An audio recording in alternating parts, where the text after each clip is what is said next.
Hey, everybody. Welcome back to another episode of Tattoos and Telehealth. I'm Kelly White with Kari Health. And of course, I'm joined by my fabulous colleague, Miss Nicole Baldwin. Excuse me. This podcast does not constitute a patient provider relationship. So last week we had an incredible opportunity to visit with a professional about burnout, but there's some things that kind of come along with that we wanted to highlight today. And Nicole, this is something that's very kind of near and dear to you. You want to take off and chat about that? Yeah. So something that as we are, Kelly and I both come from trauma ICU, ER. We come from that world. And probably one of the most difficult things is we've seen more death than anyone should ever have to see, right? The police officers, the firemen, the nurses, the doctors. Yeah, we see more of that than anyone can probably even imagine. And especially working through COVID, but even before that, we see people at their worst, right? When you're at your worst, you're in the ER, right? Or you're Physically and mentally at your worst. both of those for sure. And so as a healthcare provider, we become very, I don't know if I want to say I've become, and this is like just in life in general, not necessarily just at the hospital, but we become very like where we keep our emotions. We're very good at stop, moving on, stop what we're doing, moving on. And that comes from being in one room where we're coding a pediatric patient or not, it doesn't matter, an adult. And then the next room over, 10 minutes later, it's a patient who we're, trying to give a warm blanket to and a turkey sandwich. But you don't carry, right? You don't carry that same emotion in one room that you carried in the next. And so let's say we are trying to save a patient, and then our next patient is, let's say, a 10-year-old girl with an asthma attack who's not necessarily in life-threatening danger, but we don't bring that same, we come in with a positive attitude, with a gentle spirit, at the same time, understanding that we just came from a situation where we were trying to save a life and things were very, very grim, dire. Maybe they died, maybe they didn't. Regardless, we go from such dire adrenaline situations that literally life and death to, in the snap of a finger, we're in front of a patient where our smile and the way that we interact with them is super important. It's super important to the way that they see this visit. Nobody wants to go to the ER and have a grouchy provider, nurse, doctor, whatever. And so we try to make them to be as warm as possible so that they're not scared, right? So they say like the ER nurses, we become jaded, right? We become jaded and nothing really bothers us. And it's not true, but it is true. It's like we are trained to feel, we're in a situation, we feel one way, and in the snap of a finger, we're expected to, and not expected to, but we should. I'm not saying it's right or wrong.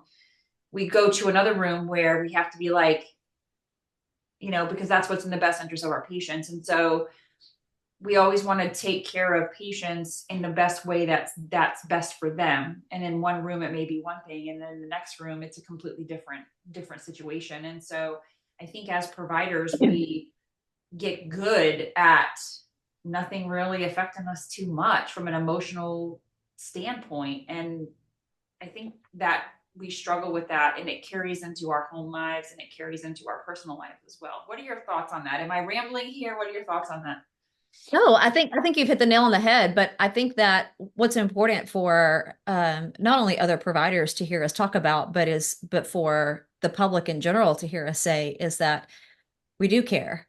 We do have feelings and we do take that home. And while we are expected to turn that off and go to the next room and turn that off and go to the next room and turn that off and go to the next room, that does weigh on us. And over time, that contributes to, like we talked about last week with Melissa, contributes to burnout. And I think that it just goes back to showing how critical it is for providers to be able to recognize that in themselves so they can reach out for help, so they can reach out to someone to be able to share those emotions with. Because as providers, I don't know about you, Nicole, but there were so many nights when, and I say nights because by the end of your shift, it is night, to come home and leave it at the door. You pull in the garage and you sit in your car for an extra 2 or 3 minutes because you're trying to decompress and you have to leave it at the door before you walk into your family for whatever happened.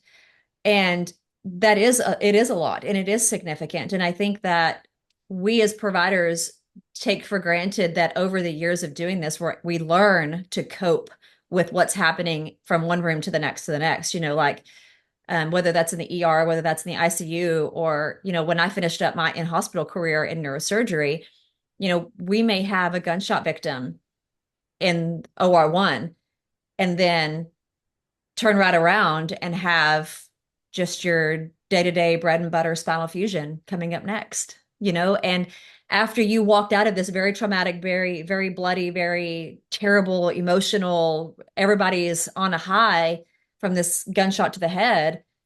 Now you have to regroup, step back, and then go to pre-op and see the family and smile and talk about the spinal fusion and do all the things. And you're just like, you're still running, your adrenaline is still going, you're still literally covered in the blood of the patient you were just with. And it makes it very hard. I think we don't have time to decompress and we don't have time to deal with things. And so it's just like carrying this heavy backpack. A stone goes in the back. My pastor was talking about one time about how we carry things that we weren't meant to carry. And these are little things that, because we don't have time to deal with, maybe we feel like everybody tried to die on us today, right?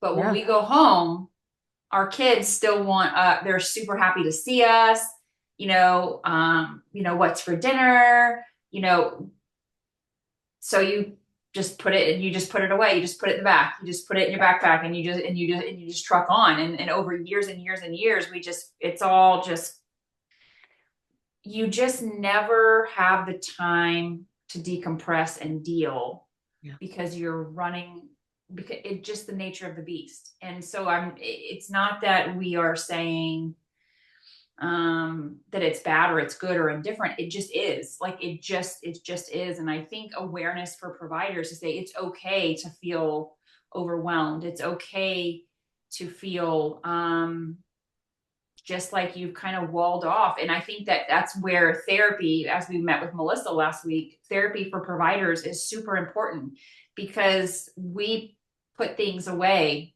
every day that we work. We are putting things, maybe one patient cussed you out from up one side and down the other because maybe they weren't, you know, have liver issues and they're not in their right mind, or maybe they are in the right mind, they're just mean. But then you go to the next patient and it's a sweet little old lady you just want to take home with you, right? So it's so polar opposites, the dealings that we deal with, and we have no time to compress. And so sometimes that comes out at home in frustration, it comes out with, over time. But eventually we do get jaded, and it's just our coping, it's the way that we cope, going from one thing to the next without any explanation, without anything. You're just like a robot, right? You're just going. But robots don't have those emotions. So, it's definitely difficult. We become emotionless almost. We can't be crying if we're trying to, we can't be crying. We can't be falling apart, right? So how do nurses will joke about things and people say that's morbid, but, and doctors too, will joke about things that normal people wouldn't joke about, or will, make a funny over something that really to normal people isn't funny. But when you're in this world, it's just how we cope. It's just how we cope. And so I think that therapy is a really good thing. Um, I think my mom used to get incredibly mad at me whenever I first came out of school and became an ICU nurse.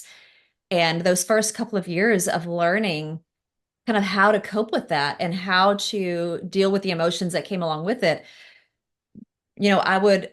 I learned how from those older nurses, and they were amazing, they were incredible, they took me under their wing and taught me these things. But as you said, you learn to joke and you learn to use that as your tool to get through day to day. But things would fascinate me, like, the major AAA that ruptured when it came through you know what I mean? Like the little things, you're just like, wow, that is so cool. I got to see this today and I got to see that today. And my mom would get furious with me because she'd be like, that person was suffering or that person's family was so upset. And how can you be excited about that? And how can you be, that's terrible. I'm like, well, yeah, That's trauma it surgery. kind of I love is. it. I love it. Yeah, but for me, it was exciting because I was a new nurse and I was learning and it was cool. And even all the way up until I left the hospital setting in neurosurgery, I know how tragic a gunshot wound to the head is. But do you know how cool it is to do it in the Very OR, like cool. getting to It's pick through the very cool. brain and pick all the little parts of the bullet out? And that sounds terrible. It does sound terrible when they wheel the bedside intracranial drill to drill burr holes at the bedside. When I see that car come out, So I am fun. like all sorts of excited. I'm Yes. like, let's do it. We're going to drill in the head, but we separate it from the person. Yeah, So it's not that we lack compassion because we don't even tie it to a person. It's a head, it's a brain. It's not, we disassociate it from emotion, and so to us it's a person.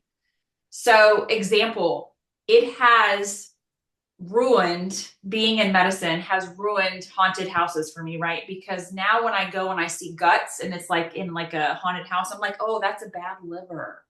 Oh, like it's not even scary because but we don't look at it as a scary thing. We look at it as it's an organ. It's a thing. It's a thing. It's not a human. It's a thing.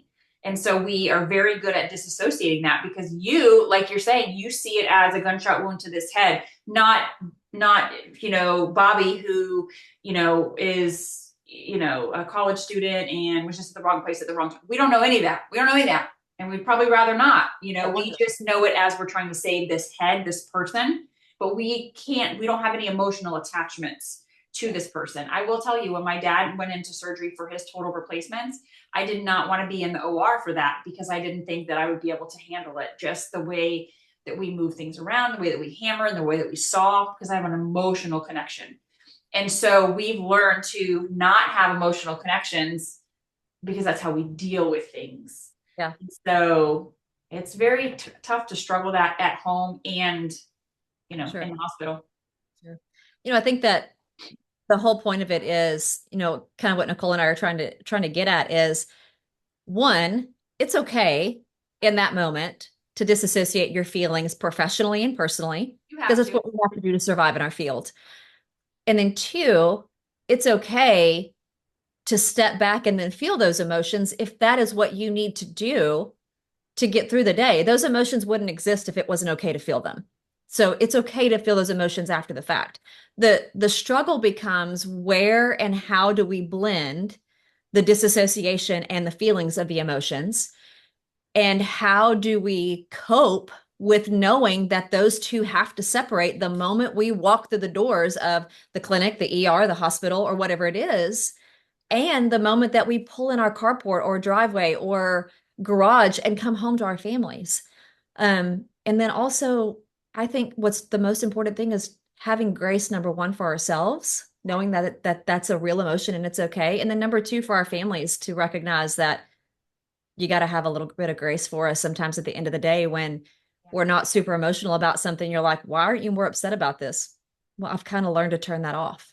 Yeah, yeah, yeah. I get it.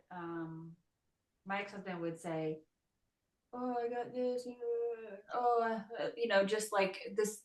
I'm like, seriously, unless your head is down, your feet are up, and you have 85 drips and 6 tubes, you're fine. You're fine. Like, you're fine. You just don't care. Exactly.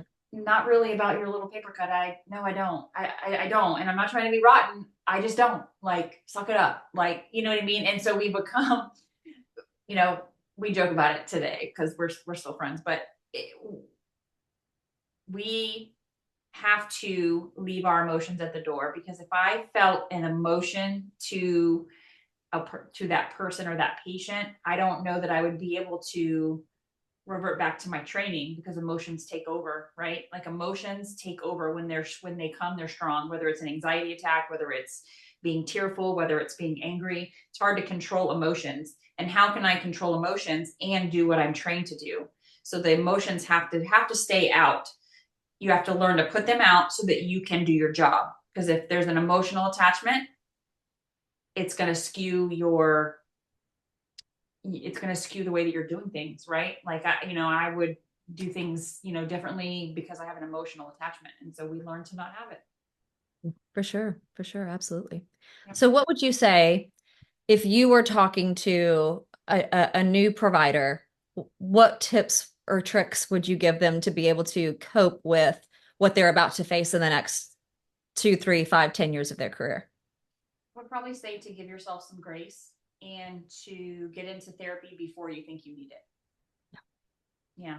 Do it before you think you need it. Because by the time that you feel or know that you need it, you're way in the weeds. You're way in the weeds. And I think we're getting to understand as a culture better that therapy can be good, even if you just, it's a very light session. Nobody has to have a deep session every time, but having a place to go to at least vent and, get some understanding of why you're feeling the way that you're feeling, because blocking off your emotions doesn't do good for your home life. It just doesn't. Yeah, It doesn't do exactly. good. We become very difficult to live with, and easily emotionally detached if we're not careful. If we're not careful, we can definitely become just emotionally detached because that's what we're used to dealing with. So, Yeah, exactly. well, Exactly. thank you all for joining us today. That's all. We wanted to just mention a couple things today that we, as providers deal with, as nurses deal with, doctors deal with them. We, everybody in the healthcare field deals with this. But we just want to just really just bring awareness to it, and that there is help out there. And even virtual help is great, even virtual help. So if you have any questions or comments, you can certainly reach out to us. You can find me at hamiltontelehealth.com, and Kelli, you can find her at charihealth.com, Yep. CHARI health.com. I looked at your website last night. It's beautiful. Yay, It's beautiful. thanks. So, all right, guys, see you next time. Bye.